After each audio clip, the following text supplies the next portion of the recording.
Jonathan Harker, a young English solicitor, travels to Transylvania to assist Count Dracula with a real estate purchase in England. Upon arriving at Dracula's eerie castle, Jonathan is unsettled by the Count's peculiar mannerisms and unnatural strength. The castle is isolated, with no servants, and Jonathan quickly realizes he is a prisoner.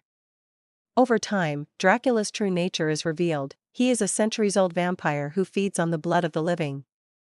Jonathan witnesses Dracula's sinister transformation and his ability to command wolves, further solidifying his terror.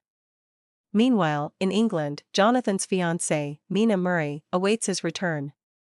She stays in Whitby with her friend Lucy Westenra, a beautiful and spirited young woman. Lucy has recently become engaged to Arthur Holmwood, though she is pursued by two other suitors, the American Quincy Morris and the intelligent Dr. John Seward, who runs a lunatic asylum.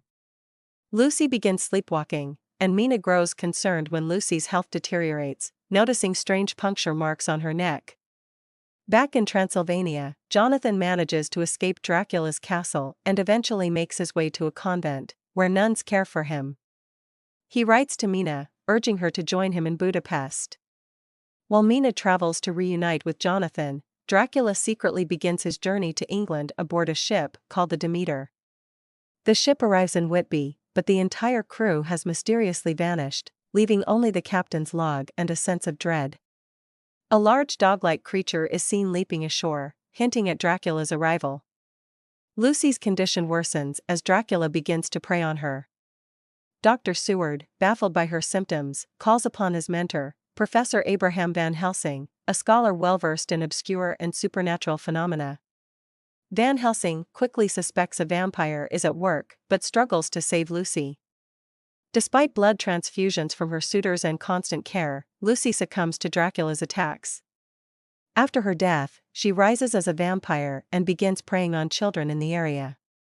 Van Helsing and the others track her down and destroy her, releasing her soul.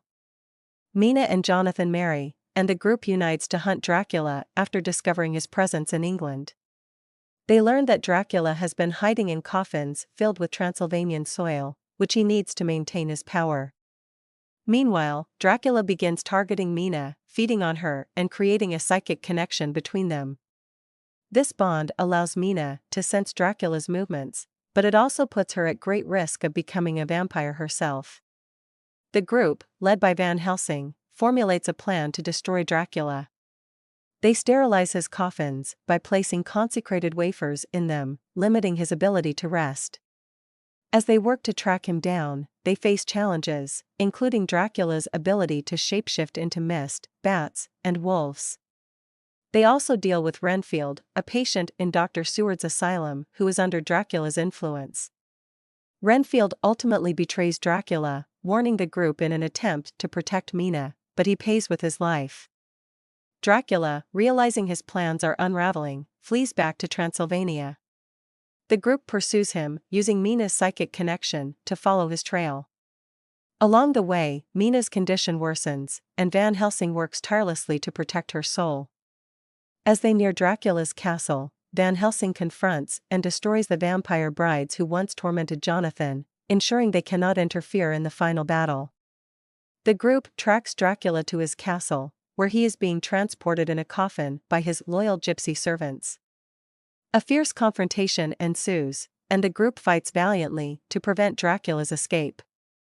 Jonathan Harker and Quincy Morris manage to reach the coffin, where they destroy Dracula by slashing his throat and stabbing him through the heart. At the same moment, Quincy suffers a fatal wound but dies, content, knowing they have succeeded in their mission. With Dracula destroyed, Mina is freed from his curse, and the group returns to England, forever changed by their harrowing experience. Mina and Jonathan rebuild their lives, and Van Helsing reflects on the bravery and sacrifice of those who fought against the vampire. Quincy's heroic death leaves a lasting impact on the group, serving as a reminder of the cost of their victory.